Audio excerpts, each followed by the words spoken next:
ఎన్నో ఏళ్ల సుదీర్ఘ పోరాటం చేసిన ఏర్పాటు కాని తెలంగాణ రాష్ట్రం కేసీఆర్ సిద్దిపేటలో నవంబర్ 29న చేపట్టిన దీక్షా దివాస్ ఉద్యమం వల్ల కేంద్ర ప్రభుత్వం డిసెంబర్ 9న ప్రత్యేక తెలంగాణ రాష్ట్రాన్ని ప్రకటించిందని మాజీ ఎఫ్డీసీ చైర్మన్ ఒంటేరు ప్రతాప్ రెడ్డి అన్నారు. గజ్వెల్ పట్టణంలోని ఎమ్మెల్యే క్యాంపు కార్యాలయంలో మీడియా సమావేశంలో ఆయన మాట్లాడుతూ ఆనాడు కేసీఆర్ సిద్దిపేటలోని రంగదాంపల్లి చౌరస్తాలో దీక్షా దివాస్ లో పాల్గొని తెలంగాణ వచ్చుడో కేసీఆర్ చచ్చుడో అనే నినాదంతో ఉద్యమం చేశారని దాని ఫలితంగానే తెలంగాణ సాధించుకున్నామని అన్నారు. అలాంటి రోజుకు తెలంగాణలో ప్రత్యేక రోజు అని 29 నవంబర్ దీక్షా దివాస్ సందర్భంగా సిద్దిపేట కేంద్రంలో అమరవీరుల స్తూపం వద్ద మాజీ మంత్రి హరీష్ రావు ఆధ్వర్యంలో అమరవీరులకు నివాళులు అర్పించే కార్యక్రమం ఉందని, ఈ కార్యక్రమానికి బీఆర్ఎస్ నాయకులు కార్యకర్తలు పెద్ద ఎత్తున పాల్గొనాలని పిలుపునిచ్చారు.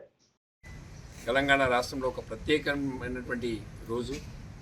కేసీఆర్ గారు సుదీర్ఘంగా పోరాటం చేసి నవంబర్ 29 సిద్దిపేట గడ్డ మీద తెలంగాణ రాష్ట్రం వచ్చుడో నేను సచ్చుడో అన్నటువంటి దీక్షతోని పట్టుదలతోని దీక్ష ఏర్పాటు చేసి యావత్ తెలంగాణ రాష్ట్రంలో ఉన్నటువంటి ప్రజానీకాన్ని కదిలించి అటు ఉద్యోగస్తులు, నిరుద్యోగులు, విద్యార్థులు, కర్షకులు, కార్మికులు, కులాలు, మతాలు అన్నీ కూడా కలిసి తెలంగాణ రాష్ట్రాన్ని సాధించుకోవడానికి కేసీఆర్ గారి దీక్షకు పూర్తి మద్దతు ఇవ్వడం వల్ల కేంద్రంలో ఉన్నటువంటి ప్రభుత్వం దిగి వచ్చి డిసెంబర్ 9 నాడు తెలంగాణ రాష్ట్ర ప్రకటన రావడం వల్ల కేసీఆర్ గారి దీక్షకు ఒక ప్రత్యేకత ఉంది.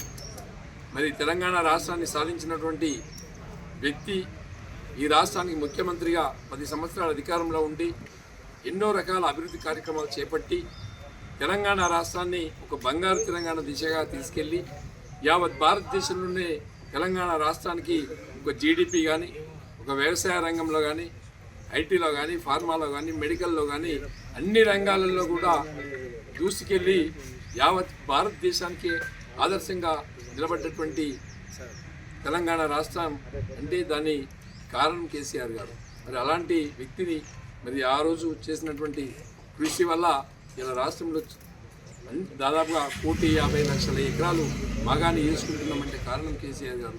ఒక మల్లన్న సాగర్ కానీ, ఒక కాళేశ్వరం, ఒక సీతారాముల ఎత్తిపోతల, ఒక పాలమూరు రంగారెడ్డి, ఒక బసవేశ్వరము, ఇట్లా తెలంగాణ రాష్ట్రంలో నడిబొడ్డున అటు కృష్ణా గోదావరి నీళ్ళని తీసుకొచ్చిందంటే కారణం దీక్షా దివస్ నవంబర్ 29 కేసీఆర్ గారు.